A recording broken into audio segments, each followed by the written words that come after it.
નિખરતા ગુજરાત ન્યૂઝમાં આપનું સ્વાગત છે। અમદાવાદમાં ટ્રાફિક પોલીસની રોંગ સાઇડ ડ્રાઈવ 3 દિવસમાં 77.50 લાખ દંડ વસૂલ કરાયો।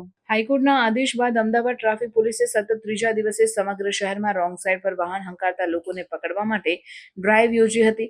શહેરના 14 ટ્રાફિક પોલીસ સ્ટેશનનો સ્ટાફ સવારથી લઈને મોડી સાંજ સુધી રસ્તા ઉપર ઉતરી પડ્યો હતો। નિયમનો ભંગ કરી રોંગ સાઇડમાં વાહન હંકારતા 4697 લોકો સામે કેસ કરીને તેમની પાસેથી દંડ પેટે 77.50 લાખ લેવાયા હતા। શહેર ટ્રાફિક પોલીસના સંયુક્ત પોલીસ કમિશનર એન ચૌધરીએ જણાવ્યું કે શહેરમાં માર્ગ અકસ્માત રોકવા અને ટ્રાફિકના નિયમોની અમલવારી કરાવવા માટે છેલ્લા 3 દિવસથી ડ્રાઈવ ચાલી રહી છે। રોંગ સાઇડમાં વાહન હંકારતા 4697 લોકોની સામે કાર્યવાહી હાથ ધરાઈ હતી અને તેમને ટ્રાફિકના નિયમોનું પાલન કરવા સમજ આપીને તેઓને સ્થળ પર જ મેમો આપીને 77.50 લાખ દંડ પેટી લેવાયા હતા।